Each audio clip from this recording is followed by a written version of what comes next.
আজ যদি আমি তোমাকে জিজ্ঞাসা করি, তুমি কি নিজের ওপর খুশি? সত্যি করে বলো।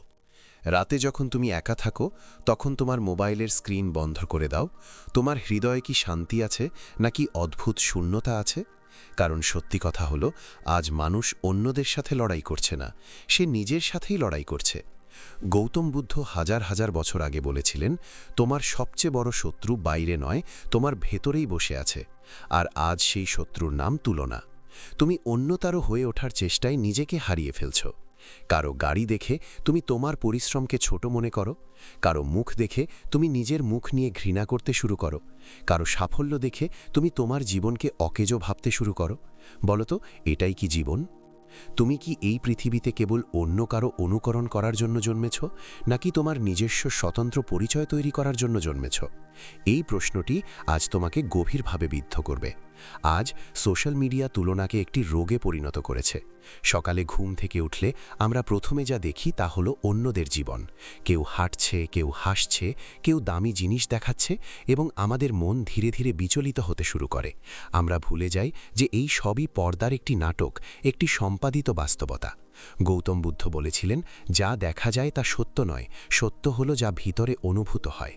কিন্তু আজ ভিতরে তাকানোর পরিবর্তে আমরা বাইরে তাকাতে শুরু করেছি, এবং এখানেই দুঃখের উদ্ভব হয়। প্রতিটি মানুষ নিজেকে অন্যদের চেয়ে নিকৃষ্ট ভাবতে শুরু করে। অর্থে কম, সৌন্দর্যে কম, সাফল্যে কম, সম্পর্কের ক্ষেত্রে কম।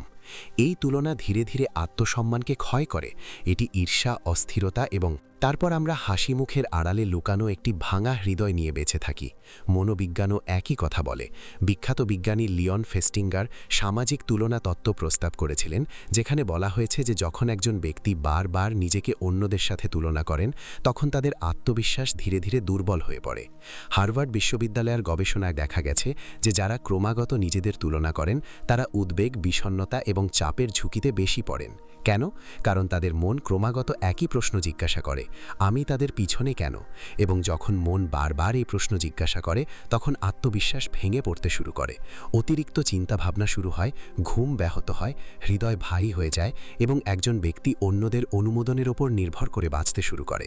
তারা নিজের সিদ্ধান্ত নিতে অক্ষম হয়।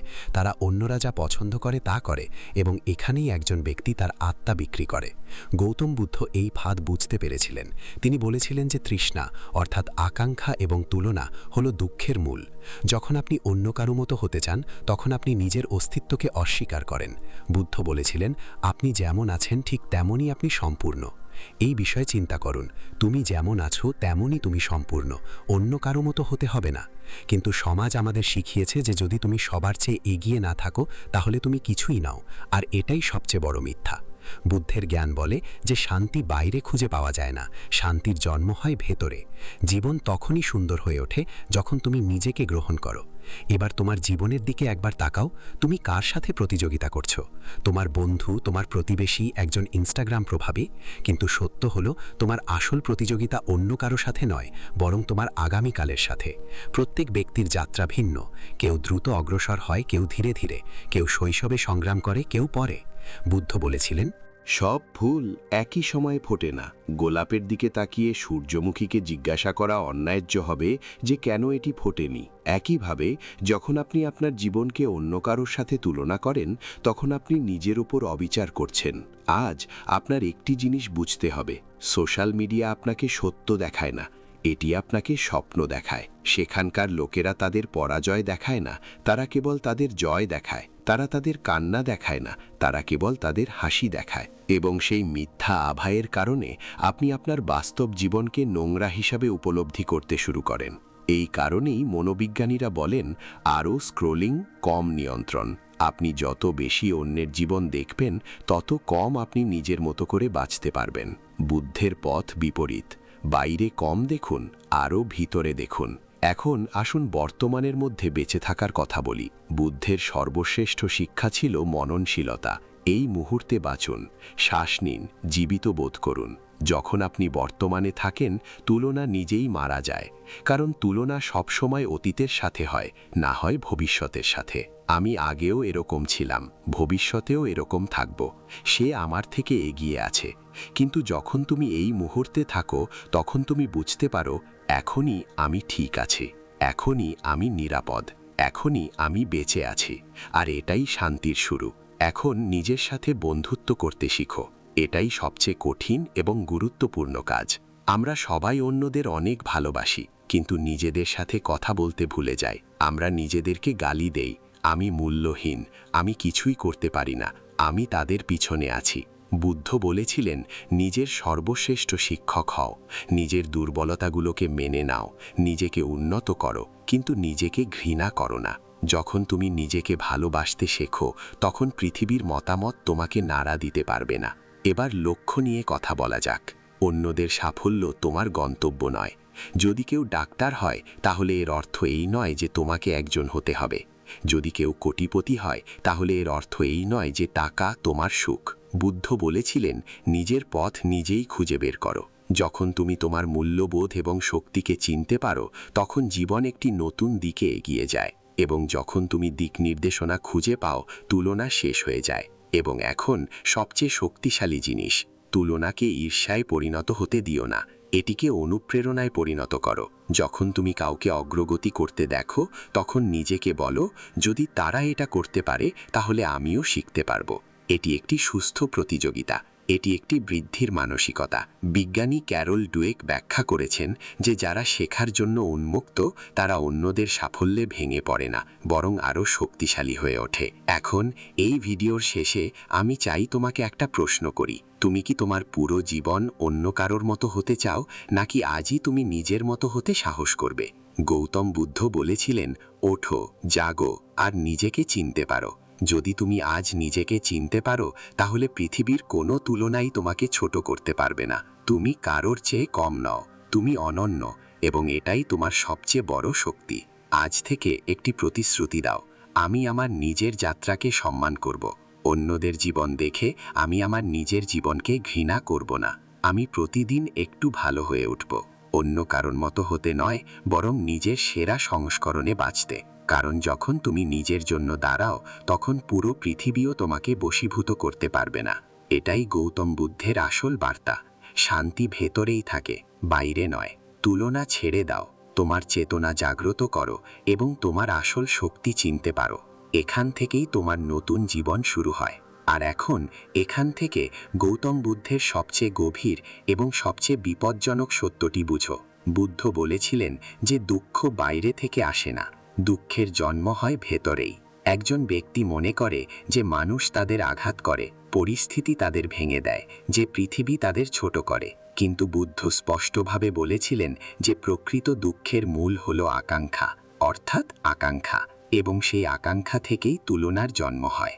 যখন আপনি তাদের যা আছে তা পেতে চান, তাদের মতো হতে চান, তখন আপনি নিজের মধ্যে আগুন জ্বালান।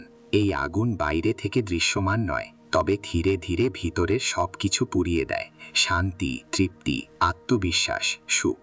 বুদ্ধের জীবন দর্শন খুবই সহজ, কিন্তু অত্যন্ত গভীর।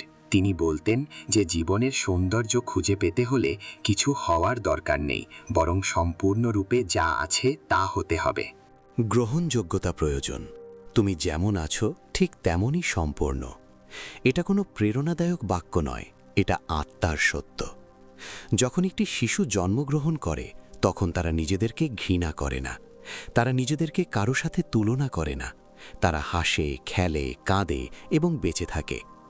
তারপর ধীরে ধীরে সমাজ তাদের শেখায়, তুমি কম, তারা বেশি। তোমার ঘর ছোট, তাদের ঘর বড়। তোমার সংখ্যা কম, তাদের ঘর বেশি। এবং এখানেই একজন ব্যক্তি নিজেদের থেকে দূরে সরে যেতে শুরু করে। বুদ্ধ বলেছিলেন, যতক্ষণ না তুমি নিজেকে গ্রহণ করো, বাইরে থেকে যাই পাও না কেন, ভেতরে সর্বদা শূন্যতা থাকবে। এই কারণেই আজ লক্ষ লক্ষ মানুষ ধনী, কিন্তু তাদের কোনো শান্তি নেই। তাদের সম্পর্ক আছে, কিন্তু শান্তি নেই। তাদের খ্যাতি আছে, কিন্তু ঘুম নেই। কারণ অভ্যন্তরীণ শান্তি বাইরের জিনিস থেকে আসে না। অভ্যন্তরীণ শান্তি তখন আসে যখন আপনি বুঝতে পারেন যে আমি যেমন আছি ঠিক তেমনই আমি নিখুঁত, আমি অসম্পূর্ণ নই। অন্য কারো মতো হয়ে নিজেকে প্রমাণ করার আমার কোনো প্রয়োজন নেই। এখন মনোবিজ্ঞানও একই কথা বলছে, যা হাজার হাজার বছর আগে বুদ্ধ বলেছিলেন। আধুনিক বিজ্ঞানীরা বলেন, আত্মগ্রহণযোগ্যতা মানসিক স্বাস্থ্যের জন্য সবচেয়ে বড় ঔষধ। কার্ল রজার্সের মতো একজন মহান মনোবিজ্ঞানী বলেছিলেন যে যখন একজন ব্যক্তি নিজেকে নিঃশর্তভাবে গ্রহণ করে তখনই সে সত্যিকার অর্থে পরিবর্তন আনতে পারে।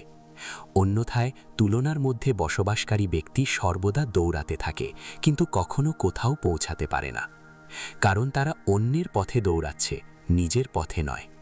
এখন নিজের ভেতরে একবার তাকাও, তুমি কার মতো হতে চাও আর কেন? এটা কি তারা সুখী বলে, নাকি পৃথিবী তাদের সম্মান করে বলে? বুদ্ধ বলেছিলেন যে যখন তুমি অন্যদের কাছ থেকে সম্মান চাও তখন তুমি তোমার আত্মসম্মান বন্ধক রাখো। যখন তুমি নিজেকে সম্মান করতে শেখো তখনই অন্তরের শান্তি আসে। যখন তুমি নিজেকে বলো, আমি চেষ্টা করছি, আমি শিখছি, আমি এগিয়ে যাচ্ছি, আর এটাই যথেষ্ট। এখন পরিবর্তনের পথ এখান থেকেই শুরু। তুলনা থেকে মুক্ত হওয়ার প্রথম দরজা হলো নিজের যাত্রাকে সম্মান করা। এটা খুব সাবধানে বুঝুন। প্রতিটি মানুষের জীবনের ঘড়ি আলাদাভাবে চলে। কেউ কেউ তাড়াতাড়ি ঘুম থেকে ওঠে, কেউ দেরিতে সফল হয়, কেউ 20-এর কোঠায়, কেউ 40 বছর বয়সে, কেউ তাড়াতাড়ি পড়ে যায়, কেউ দেরিতে। কিন্তু সমাজ একটি একক সময়সূচি তৈরি করেছে। 25 বছর বয়সে ক্যারিয়ার, 30 বছর বয়সে বিয়ে, 35 বছর বয়সে টাকা এবং 40 বছর বয়সে স্থায়ী জীবন। আর যে কেউ এই কাঠামোর মধ্যে খাপ খায় না, সে নিজেকে ব্যর্থ ভাবতে শুরু করে। বুদ্ধ বলেছিলেন, প্রকৃতিতে কোনো তাড়াহুড়ো নেই, তবুও সবকিছু সঠিক সময়ে ঘটে। একটি গাছের দিকে তাকান। ফল ধরার আগে এটি তার শিকড়কে শক্তিশালী করার জন্য বছরের বছর ব্যয় করে। কিন্তু মানুষ তাদের শিকড়কে শক্তিশালী না করেই ফল পেতে চায়, এবং যখন তারা ফল পায় না তখন তারা নিজেদের দোষারোপ করতে শুরু করে। অন্য কারো গতি দিয়ে আপনি নিজেকে পরিমাপ করতে পারবেন না। এটি একটি ট্রেনকে জিজ্ঞাসা করার মতো যে এটি বিমানের মতো দ্রুত কেন নয়। উভয়েরই আলাদা পথ আছে, আলাদা কাজ, ভিন্ন গন্তব্য। কিন্তু তুমি প্রতিদিন অন্য কারো সাথে নিজেকে তুলনা করো, আর এটাই তোমার নিজের বিরুদ্ধে সবচেয়ে বড় মানসিক অপরাধ। বাস্তব জীবনের একটি উদাহরণ বিবেচনা করো। ধরো 2 বন্ধু আছে। একজন 22 বছর বয়সে ভালো চাকরি পেয়েছে, আরেকজন চলে গেছে, অন্যজন এখনো সংগ্রাম করছে। প্রথমজন বাইরে থেকে খুশি দেখাচ্ছে, দ্বিতীয়জন নিজেকে হেরে যাওয়া ভাবতে শুরু করেছে। কিন্তু সময় কেটে যায়। প্রথমজন তার চাকরিতে বিরক্ত হয়ে ওঠে, ভেতরে সে শূন্য হয়ে যায়। দ্বিতীয়জন ধীরে ধীরে তার দক্ষতা নিয়ে কাজ করে, সে নিজেকে আবিষ্কার করে এবং 30 বছর বয়সে সে সেই কাজ করে যা তাকে সন্তুষ্ট করে। এখন বলো, কে জিতেছে? কিন্তু যে তুলনা করে সে দীর্ঘ গল্পটি দেখে না, সে কেবল আজকের ছবি দেখে। বুদ্ধ বলেছিলেন, জীবনকে কেবল এক পর্যায় নয়, পুরো যাত্রা হিসেবে দেখতে। এখন নিজের অগ্রগতি ট্র্যাক করতে শিখো, অন্যদের নয়। গতকাল তুমি কি ছিলে, আজ তুমি কি, আর আগামীকাল তুমি কি হতে চাও, এটাই আসল পরিমাপ। আজ যদি তুমি গতকালের চেয়ে একটু জ্ঞানী, একটু শান্ত, একটু শক্তিশালী হও, তাহলে তুমি জিতছ। পৃথিবী যাই বলুক না কেন, মনোবিজ্ঞানও একই কথা বলে। জেমস ক্লিয়ারের মতো আচরণগত বিজ্ঞানীরা ব্যাখ্যা করেন যে ধারাবাহিকভাবে করা ছোট অগ্রগতি একজন ব্যক্তির পরিচয়কে বদলে দেয়। কিন্তু যে ব্যক্তি তুলনা করে বেঁচে থাকে, সে ছোট ছোট জয়ও দেখতে পায় না। সে তা বুঝতে পারে কারণ তার চোখ সবসময় অন্য কারো বড় জয়ের দিকে থাকে। এটা টিকে থাকে। এবার আরও গভীর বিষয়টা বুঝতে হবে। বুদ্ধ বলেছিলেন, যখন তুমি নিজের যাত্রাকে সম্মান করতে শেখো তখন ঈর্ষা অদৃশ্য হয়ে যায়, কারণ তুমি বুঝতে পারো যে প্রত্যেকেই নিজের যুদ্ধ লড়ছে। এমনকি যারা বাইরে থেকে হাসে তারাও ভেতরে যুদ্ধে লিপ্ত। কেউ কেউ টাকার জন্য, কেউ সম্পর্কের জন্য, আবার কেউ কেউ নিজের জন্য। যখন তুমি এটা দেখতে শেখো তখন তোমার হৃদয় নরম হয়। তারপর তুলনার পরিবর্তে করুণার উদ্ভব হয়, এবং করুণা হলো শান্তির পথ। এখন নিজেকে একটি প্রশ্ন জিজ্ঞাসা করো, তুমি কি কেবল অন্যদের জীবন পর্যবেক্ষণ করে তোমার জীবন নির্ধারণ করতে চাও, নাকি তুমি তোমার হৃদয়ের কথা শুনে বাঁচতে চাও? বুদ্ধ বলেছিলেন যে নিজেকে জানাই সর্বশ্রেষ্ঠ বিপ্লব। যখন তুমি নিজেকে জানো তখন তুমি জানো তোমার সুখ কোথায়, তোমার শক্তি কি, তোমার পথ কি। আর সেই দিন থেকে তুমি আর ভিড়ের অংশ থাকো না, তুমি নিজের পথে একজন ভ্রমণকারী হয়ে যাও। তোমার আসল যাত্রা এখান থেকেই শুরু হয়। যদি তুমি আজ মেনে নাও যে আমার জীবনের সময়রেখা আমার গতি আমার গন্তব্য আমার, তাহলে অর্ধেক বোঝা এখান থেকেই উঠে যাবে। তাহলে তুমি সকালে ঘুম থেকে উঠে অন্য কারো জীবন দেখবে না, বরং নিজের জীবন গড়ার দিকে মনোনিবেশ করবে। অন্যের জয়ে তুমি ঈর্ষান্বিত হবে না, তুমি শিখবে। তোমার পরাজয়ে তুমি ভেঙে পড়বে না, তুমি আরও শক্তিশালী হয়ে উঠবে। আর এটাই বুদ্ধের পথ, সচেতনতার পথ, চেতনার পথ, আত্মা মুক্তির পথ। আর মনে রেখো, যেদিন তুমি তোমার যাত্রাকে সম্মান করতে শিখবে, পৃথিবীর কোনো তুলনাই তোমাকে কমাতে পারবে না। কারণ তখন তুমি জানতে পারবে, আমি অন্য কারো ছায়া নই, আমি নিজেই একটি সম্পূর্ণ আলো। আর এখন যখন তুমি তোমার যাত্রাকে সম্মান করতে শিখেছ, তখন তোমার সামনে সবচেয়ে বড় ফাঁদ, তোমার হাতে পর্দা। ঘুম থেকে ওঠার সাথে সাথেই তোমার চোখে প্রবেশ করে এবং ঘুমাতে যাওয়ার আগে তোমার মনকে ক্লান্ত করে দেয়। আজ সোশ্যাল মিডিয়া কেবল একটি অ্যাপ নয়, এটি তুলনার কারখানায় পরিণত হয়েছে। এখানে সবাই তাদের জীবনের সবচেয়ে উজ্জ্বল অংশটি দেখায়। কেউ তাদের নতুন গাড়িটি দেখায়, কিছু বিদেশ ভ্রমণ, কিছু নিখুঁত শরীর, কিছু নিখুঁত সম্পর্ক। কিন্তু কেউ দেখায় না যে তারা রাতে একা কাঁদে, কেউ দেখায় না যে তারা ভেতরে কতটা ভেঙে পড়েছে। গৌতম বুদ্ধ অনেক আগে বলেছিলেন, মায়া হলো যা চোখকে প্রতারণা করে এবং মনকে বেঁধে রাখে। আজ সোশ্যাল মিডিয়া সেই মায়া হয়ে উঠেছে। সেখানে আপনি যে সুখ দেখতে পান তা বাস্তব নয়, এটি নির্বাচিত, সম্পাদনা এবং অলংকৃত করা হয়। কিন্তু আপনার মন এটিকে সত্য হিসাবে গ্রহণ করে এবং তারপরে আপনি আপনার বাস্তব জীবনকে ঘৃণা করতে শুরু করেন।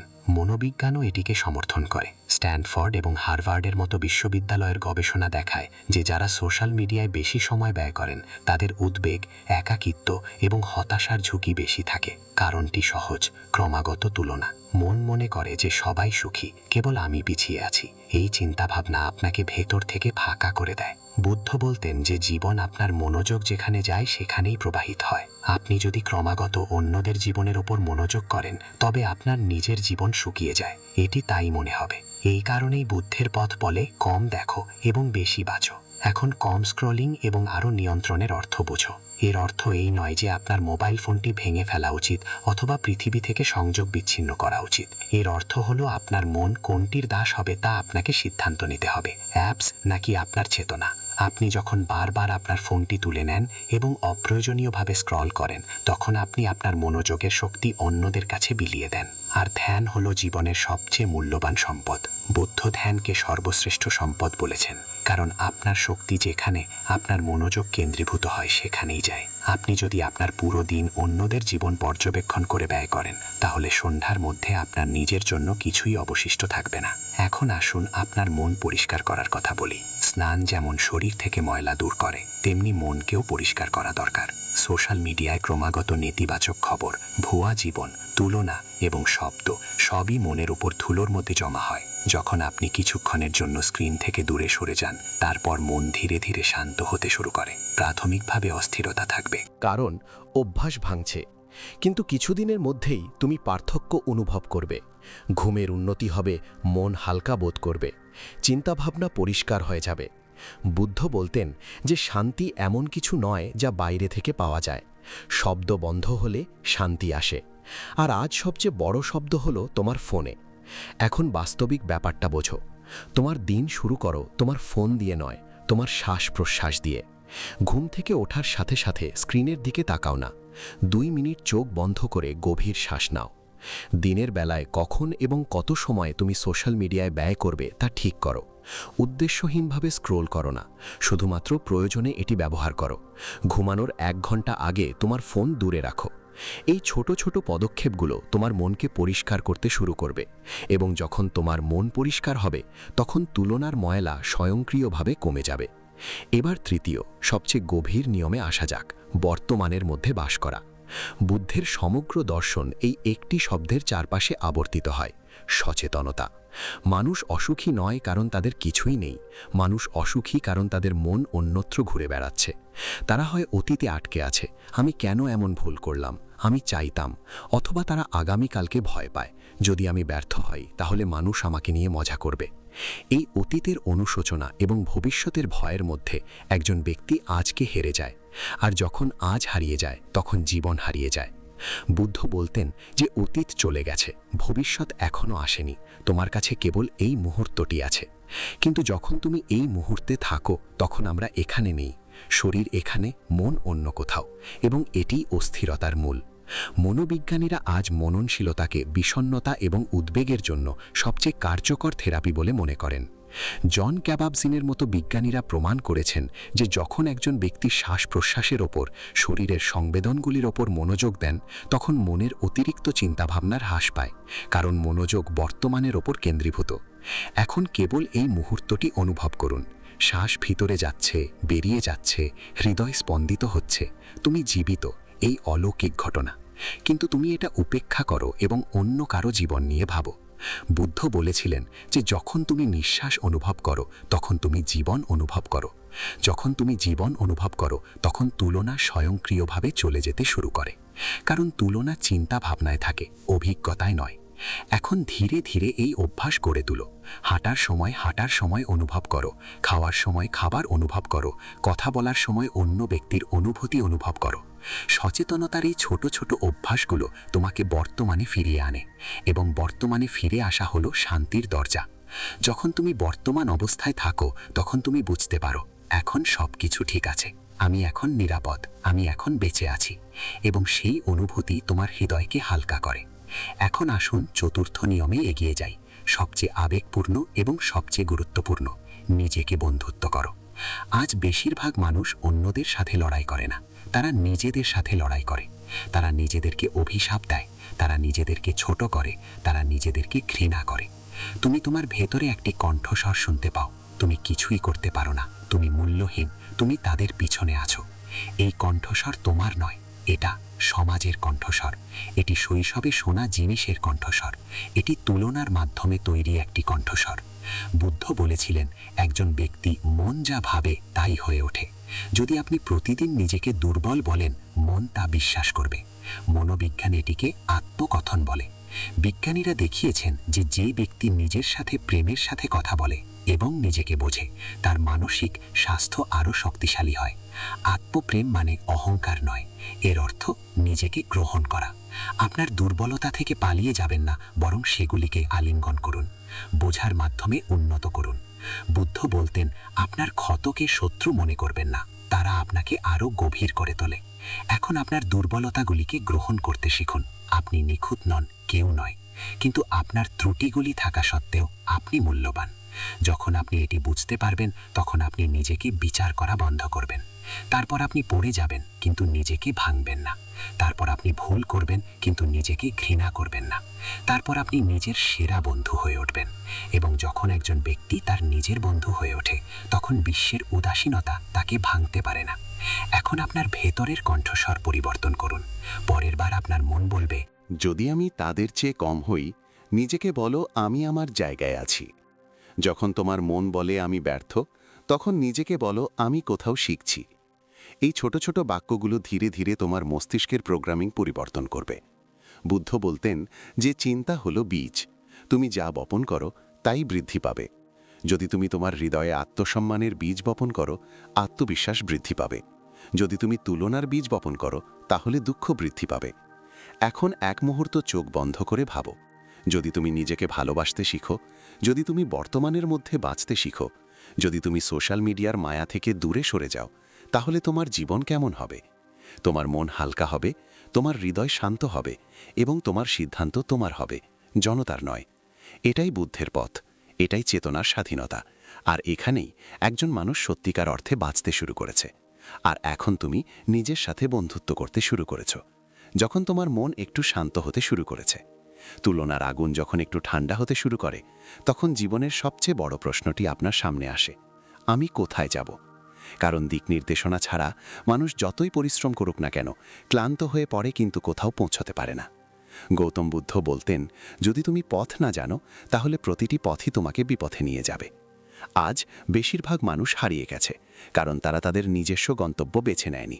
তারা অন্যদের গন্তব্যকে নিজের গন্তব্য ভেবে ভুল করেছে। কেউ বলেছে টাকাই সবচেয়ে বড় সাফল্য, তাই তুমি সেই দৌড়ে বেরিয়েছ। কেউ বলেছে খ্যাতি গুরুত্বপূর্ণ, তাই তুমি সঙ্গীতের পিছনে ছুটছ। কেউ বলেছে এই পেশা অনুসরণ করো, এটা নিরাপদ, তাই তুমি তোমার হৃদয়ের কণ্ঠস্বর দমন করেছ। তারপর বছর বছর পরে তুমি ক্লান্ত, খালি এবং রাগে ভরা সেখানে দাঁড়িয়ে জিজ্ঞাসা করছো কেন তুমি খুশি নও। বুদ্ধের জীবন দর্শন এখানে খুবই স্পষ্ট। তিনি বলেছিলেন যে প্রকৃত সাফল্য তা নয় যা সঙ্গীত বিশ্বকে দেখায়, প্রকৃত সাফল্য হলো যা অভ্যন্তরীণ শান্তি নিয়ে আসে। যদি তুমি লক্ষ লক্ষ উপার্জন করো কিন্তু রাতে শান্তিতে ঘুমোতে না পারো, তাহলে তা সাফল্য নয়, এটা কেবল ক্লান্তি।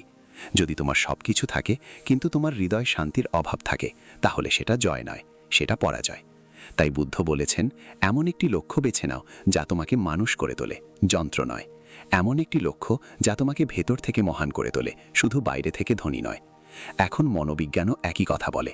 ভিক্টর ফ্র্যাঙ্কলের মতো মহান মনোবিজ্ঞানী, যিনি কনসেন্ট্রেশন ক্যাম্পের নরকীয় জীবন প্রত্যক্ষ করেছেন, তিনি বলেছেন যে একজন ব্যক্তির সবচেয়ে বড় প্রয়োজন হলো অর্থ। অর্থের অর্থ হলো, যখন একজন ব্যক্তি তার জীবনে অর্থ খুঁজে পায়, তখন সে কোনো পরিস্থিতিতেই ভেঙে পড়ে না। কিন্তু যখন লক্ষ্য কেবল অর্থ, মর্যাদা এবং অন্যদের চেয়ে এগিয়ে যাওয়া হয়ে যায়, তখন ভিতরের শূন্যতা বৃদ্ধি পায়। অতএব নিজের মূল্য চিনতে পারা গুরুত্বপূর্ণ। নিজেকে জিজ্ঞাসা করুন, কোন কাজ আমাকে শান্তি দেয়? আমি কিভাবে পৃথিবীতে একটু ভালো কিছু যোগ করতে পারি? কোন কাজ করার সময় ভুলে যাই? এই প্রশ্নগুলি তোমাকে তোমার আসল গন্তব্যে নিয়ে যাবে। বুদ্ধ বলেছেন, অন্যের সাফল্য দেখে তোমার জীবনের দিক নির্ধারণ করো না। কারো সাফল্যই তাদের গল্প, তোমার সাফল্য হবে তোমার গল্প। তুমি অন্য কারো মানচিত্র নিয়ে তোমার যাত্রাপথে যাত্রা করতে পারো না। তোমার শক্তি, দুর্বলতা, পরিস্থিতি সবকিছুই আলাদা। যখন তুমি এই বোঝো, তখন তুমি ভিড় থেকে আলাদা হয়ে দাঁড়ানোর সাহস খুঁজে পাও, আর এই সাহসই একজন মানুষকে মহান করে তোলে। এখন একটি অর্থপূর্ণ জীবনের লক্ষ্যের অর্থ বুঝতে পারো। এর অর্থ এই নয় যে তোমার বড় স্বপ্ন দেখা উচিত নয়। এর অর্থ হলো, স্বপ্ন এমন হওয়া উচিত যা তোমাকে জীবিত বোধ করায়। এমন একটি লক্ষ্য যা তোমাকে সকালে ঘুম থেকে জাগায়। এমন একটি লক্ষ্য যা তোমাকে আরও ভালো মানুষ করে তোলে। বুদ্ধ বলেছিলেন, যখন তোমার লক্ষ্য কেবল নিজের জন্য হয়, তখন তা ছোট হয়ে যায়। তাই যখন তোমার লক্ষ্য অন্যদের জন্য কিছু করা হয়, তখন তা বড় হয়ে যায়। তাই তোমার লক্ষ্যে সেবা, শিক্ষা এবং অবদান যোগ করো। তাহলে তোমার কঠোর পরিশ্রম বোঝা মনে হবে না, এটি একটি সাধনা হয়ে উঠবে। এখন আসি দিক নির্দেশনা নিয়ে বেঁচে থাকার বিষয়টি। বেশিরভাগ মানুষ তাদের দিন কাটায়, তারা জীবনযাপন করে না। তারা সকালে ঘুম থেকে ওঠে, কাজ করে, ক্লান্ত হয়ে পড়ে এবং ঘুমোতে যায়। কোনো দিক নির্দেশনা নেই, কোনো স্পষ্টতা নেই। বুদ্ধ বলতেন যে সচেতন জীবন হলো এমন একটি বই যেখানে একজন ব্যক্তি জানেন যে তিনি কি করছেন এবং কেন করছেন। যখন আপনার একটি স্পষ্ট দিক নির্দেশনা থাকে, তখন তুলনা স্বয়ংক্রিয়ভাবে হ্রাস করে, কারণ তখন তোমার মনোযোগ তোমার নিজের পথে, অন্যদের দিকে নয়। তুমি এটা দেখতে পাও না, তুমি তোমার পদক্ষেপের শক্তি দেখতে পাও। এবার ষষ্ঠ এবং সবচেয়ে শক্তিশালী নিয়মে আসা যাক। তুলনা বাদ দেওয়া নয়, বরং একে রূপান্তরিত করা। কারণ সত্য হলো, মানুষ কখনোই তুলনা করা সম্পূর্ণরূপে বন্ধ করতে পারে না। মন তুলনা করার জন্য তৈরি, কিন্তু বুদ্ধ বলেছেন, তোমার মনকে দমন করো না, একে দিক নির্দেশনা দাও। যদি তুমি তুলনাকে ঈর্ষায় পরিণত করো, তাহলে তা তোমাকে গ্রাস করবে।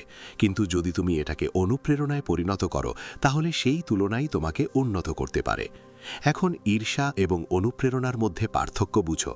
ঈর্ষা জিজ্ঞেস করে, কেন তার এটা আছে, আমি কেন পারি না? অনুপ্রেরণা জিজ্ঞেস করে, যদি সে এটা করতে পারে, তাহলে আমিও শিখতে পারি। ঈর্ষা তোমাকে ভেতর থেকে জ্বালিয়ে তোলে, অনুপ্রেরণা তোমাকে এগিয়ে যাওয়ার শক্তি দেয়। মনোবিজ্ঞান এটাকে বৃদ্ধির মানসিকতা বলে। ক্যারল ইভেকের মতো বিজ্ঞানীরা দেখিয়েছেন যে যারা বিশ্বাস করে, আমি শিখতে পারি, আমি আরও ভালো হতে পারি, তারা অন্যদের সাফল্যকে ভয় পায় না, তারা তা থেকে শেখে। কিন্তু যারা নিজেদেরকে স্থির মনে করে, আমি ঠিক এরকমই, আমি এটা করতে পারি না, প্রতিটি তুলনার মাধ্যমে তারা ভেঙে ফেলে। বুদ্ধ বলেছিলেন, প্রতিটি মানুষই তোমার শিক্ষক। যারা তোমার চেয়ে এগিয়ে, তারা তোমাকে শেখায় যা সম্ভব। যারা তোমার পিছনে আছে, তারা তোমাকে শেখায় কিভাবে কৃতজ্ঞ হতে হয়। যদি তুমি এই দৃষ্টিকোণ থেকে পৃথিবীকে দেখতে শেখো, তাহলে তুলনা তোমার ক্ষতি করবে না, বরং তোমাকে আরও শক্তিশালী করবে। এখন একটি বাস্তবিক জিনিস বুঝো। পরের বার যখন তুমি কাউকে তোমার চেয়ে এগিয়ে দেখবে, তখন নিজেকে 3টি প্রশ্ন জিজ্ঞেস করো। প্রথমত, তারা কি শিখেছে যা আমি শিখতে পারি? দ্বিতীয়ত, তারা কতটা সময় এবং প্রচেষ্টা করেছে? তৃতীয়ত, আজ আমি কোন ছোট পদক্ষেপ নিতে পারি? এই 3টি প্রশ্ন ঈর্ষাকে কাজে পরিণত করে এবং কেবল কর্মই প্রকৃত পরিবর্তন আনে। সুস্থ প্রতিযোগিতার অর্থ অন্যদের ভেঙে ফেলা নয়, এর অর্থ প্রতিদিন নিজেকে একটু একটু করে উন্নত করা। আজ গতকালের চেয়ে ভালো কথা বলো, ভালো ভাবো এবং ভালোভাবে কাজ করো, এটাই আসল প্রতিযোগিতা। তার পূর্ববর্তী অবতারে বুদ্ধ বলতেন যে নিজেকে জয় করাই সবচেয়ে বড় বিজয়। পৃথিবীর কোনো পরাজয় নিজেকে জয় করে এমন ব্যক্তিকে ভেঙে ফেলতে পারে না। এখন তোমার জীবনে একটি বৃদ্ধির মানসিকতা অন্তর্ভুক্ত করো। এর অর্থ হল প্রতিটি ভুলকে একটি শিক্ষা হিসেবে বিবেচনা করা। প্রতিটি পরাজয় একটি শিক্ষা, প্রতিটি তুলনা একটি আয়না যা আপনাকে দেখায় যে আপনার কোথায় উন্নতি করার দরকার, কোথায় আপনাকে আরও শক্তিশালী হতে হবে। যখন আপনি এই দৃষ্টিকোণ থেকে বাঁচতে শুরু করবেন, তখন জীবন আর বোঝার মতো মনে হয় না। জীবন শেখার, বিকাশের, জাগরণের যাত্রায় পরিণত হয়। এখন থামুন এবং চিন্তা করুন। যদি আপনি নিজের লক্ষ্য নির্ধারণ করেন, যদি আপনি অন্যের সাফল্যকে আপনার গন্তব্য হিসেবে বিবেচনা করা বন্ধ করেন, যদি আপনি তুলনাগুলিকে অনুপ্রেরণায় রূপান্তরিত করেন, তাহলে আপনার জীবন কেমন হবে? আপনি সকালে একটি যুক্তি নিয়ে ঘুম থেকে উঠবেন। আপনি ভয়ের সাথে নয়, আবেগের সাথে কাজ করবেন। আপনি ক্লান্ত করবেন, কিন্তু ভেঙে পড়বেন না। আপনি পড়ে যাবেন, কিন্তু ওঠার শক্তি আপনার ভিতরে থাকবে। এটি বুদ্ধের পথ, অভ্যন্তরীণ শক্তি জাগ্রত করার পথ।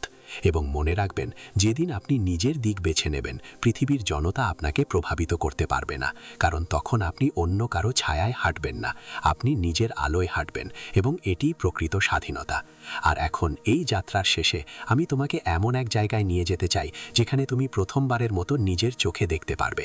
এখন পর্যন্ত তুমি অন্যদের দিকে তাকিয়ে আছো, তাদের গাড়ি, তাদের ঘর, তাদের শরীর, তাদের সাফল্য, তাদের জীবন। কিন্তু আজ প্রথমবারের মতো নিজেকে দেখো, তুলনা না করে, লজ্জা না করে, ভয় না করে, এবং তোমার হৃদয়ে হাত রেখে একটা কথা শোনো, তুমি কারো চেয়ে কম নও। গৌতম বুদ্ধ বলেছিলেন, তোমার ভেতরে সেই একই শক্তি আছে যা সমগ্র বিশ্বকে চালিত করে। কিন্তু অন্যদের জীবন দেখার সময় তুমি সেই শক্তি হারিয়ে ফেলেছ। তুমি অন্যদের উজ্জ্বলতা দিয়ে তোমার আলো পরিমাপ করতে শুরু করেছ, আর সেখানেই তোমার আত্মবিশ্বাস হ্রাস পেতে শুরু করেছে। আজ যদি তুমি সত্যিই থেমে তোমার গল্পের দিকে তাকাও, তাহলে তুমি বুঝতে পারবে তুমি কত যুদ্ধ করেছ। সেই রাতগুলো যখন তুমি কাঁদতে এবং কাউকে কিছু বলতে না, সেই দিনগুলো যখন তুমি ক্লান্ত ছিলে কিন্তু তবুও তুমি উঠে কাজ করেছিলে, সেই মুহূর্ত যখন পৃথিবী তোমাকে দুর্বল মনে করেছিল কিন্তু তুমি এখনও এগিয়ে গিয়েছিলে। এটাই তোমার আসল শক্তি। মনোবিজ্ঞান আরও বলে যে আত্মবিশ্বাস বাহ্যিক জয়ের দ্বারা নয়, বরং অভ্যন্তরীণ যুদ্ধের মাধ্যমে তৈরি হয়। অ্যালবার্ট বান্দুরার মতো মহান বিজ্ঞানী ব্যাখ্যা করেছিলেন যে যখন একজন ব্যক্তি তার নিজের ছোট ছোট ভুলগুলি বুঝতে পারে, যখন কেউ বিজয়কে স্বীকৃতি দেয়, তখন তার আত্মবিশ্বাস আরও দৃঢ় হয়। হ্যাঁ, কিন্তু তুমি নিজের জয়কে উপেক্ষা করে অন্যের জয় গর্বিত হচ্ছ। আজ এই অভ্যাসটি এখানেই শেষ করতে হবে। বুদ্ধ বলেছেন, নিজের প্রদীপ নিজেই হও। এর অর্থ এই নয় যে নিজেকে পৃথিবী থেকে বিচ্ছিন্ন করে ফেলো। এর অর্থ হলো নিজের আলো জ্বালানো। অন্যের আলো দেখলে তোমার অন্ধকারকে অভিশাপ দিও না, তোমার ভেতরের আলোকে চিনতে পারো। কারণ যেদিন তুমি বুঝতে পারবে যে তুমি নিজের আলো তৈরি করতে পারো, কেউ তোমাকে হীন মনে করতে পারবে না। এখন আমি চাই তুমি তোমার হৃদয়ে একটি প্রতিশ্রুতি দাও। এমনকি এখনই পর্দার ওপারে বসে এই প্রতিশ্রুতি তোমার ভেতরে প্রতিধ্বনিত হোক। প্রতিশ্রুতি দাও যে তুমি আর নিজেকে ঘৃণা করবে না। প্রতিশ্রুতি দাও যে তুমি তোমার জীবনকে অন্যদের জীবনের সাথে তুলনা করবে না। প্রতিশ্রুতি দাও যে তুমি প্রতিদিন নিজেকে উন্নত করার জন্য চেষ্টা করবে, কিন্তু অন্য কারো মতো হতে নয়, বরং নিজের সেরা সংস্করণটি বেঁচে থাকার জন্য। বুদ্ধ বলেছিলেন, সংকল্পের অপরিসীম শক্তি রয়েছে। যখন একজন ব্যক্তি তার হৃদয় দিয়ে সিদ্ধান্ত নেয়, তখন পথগুলি স্বয়ংক্রিয়ভাবে খুলে যায়। ভাবো না যে আমি আগামীকাল পরিবর্তন করব, আমি পরের মাস থেকে শুরু করব, সঠিক সময় এলে আমি এটা করব। বুদ্ধ বলেছিলেন, সঠিক সময় কখনো আসে না, সঠিক সময় তৈরি হয়। একটি নতুন শুরু কোনো বড় দিনের ওপর নির্ভর করে না, এই নিঃশ্বাস দিয়েই একটি নতুন শুরু হয়। ঠিক এই মুহূর্ত থেকেই আপনি এই ভিডিওটি দেখেছেন, আপনি এই শব্দগুলি শুনেছেন, আপনি এটি অনুভব করেছেন, এটি আপনার নতুন জন্ম। মনোবিজ্ঞান আরও বলে যে পরিবর্তনের সবচেয়ে শক্তিশালী মুহূর্ত হল যখন একজন ব্যক্তি আবেগগতভাবে জাগ্রত হয়, যখন হৃদয় ভেতর থেকে সরে যায়। যদি আজ আপনার হৃদয় একটুও সরে যায়, তবে তা নষ্ট হতে দেবেন না। এখন একটি ছোট পদক্ষেপ নিন, খুব ছোট কিন্তু সত্য। আজ আপনি ফোন রাখার আগে নিজেকে লিখুন, আমি নিজেকে কার সাথে তুলনা করব এবং কেন, এবং তারপর নিচে লিখুন, আজ আমি নিজের জন্য কি করব। তা সে 10 মিনিটের ধ্যান, একটি পৃষ্ঠা পড়া, অথবা এমনকি আপনার লক্ষ্যের দিকে একটি ছোট পদক্ষেপ নেওয়া হোক না কেন, এই ছোট পদক্ষেপগুলি বড় পরিবর্তনের ভিত্তি স্থাপন করে। বুদ্ধ বলেছিলেন, 1000 মাইলের যাত্রা একটি একক পদক্ষেপ দিয়ে শুরু হয়। আর এখন এই ভিডিওর শেষ কথাগুলো দিয়ে আমি তোমাকে নাড়াতে চাই, কারণ যদি তুমি শুধু শোনো এবং চলে যাও, কিছুই বদলাবে না। কিন্তু যদি তুমি উঠে কিছু করো, তাহলে সব কিছু বদলে যেতে পারে। কল্পনা করো তুমি মারা গেলে কেমন অনুভব করবে যদি তুমি তোমার পুরো জীবন অন্যদের ছায়া হয়ে বেঁচে থাকো। আর কল্পনা করো তোমার ভবিষ্যৎ তোমাকে কতটা গর্বিত করবে যদি তুমি আজ থেকে নিজের মতো হতে শুরু করো। পৃথিবীর আরেকটি কপির প্রয়োজন নেই, পৃথিবীর তোমাকে প্রয়োজন, তোমার সত্য, তোমার গল্প, তোমার কণ্ঠস্বরের প্রয়োজন। গৌতম বুদ্ধ বলেছিলেন, তোমার মতো আর কেউ নেই। এটা দুর্বলতা নয়, এটি তোমার সবচেয়ে বড় শক্তি। তাই এই ভিডিওটি এখানে শেষ করো না, এটিকে তোমার জীবনের শুরু করে দাও।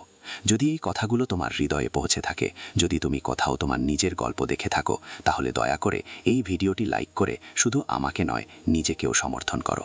শেয়ার করো যাতে অন্যরা তুলনার এই ফাঁদ থেকে মুক্ত হতে পারে। চ্যানেল সাবস্ক্রাইব করো যাতে প্রতি সপ্তাহে তুমি এমন শব্দ পাও যা তোমাকে ভেতর থেকে শক্তিশালী করে। এবং আমরা যাওয়ার আগে শেষ একটা কথা মনে রেখো, শান্তি বাইরে নয়, শান্তি অন্তরে। তুলনা বাদ দাও, তোমার চেতনা জাগ্রত করো, নিজেকে জানো। এটাই বুদ্ধের পথ, এটাই তোমার মুক্তি, এটাই তোমার নতুন শুরু।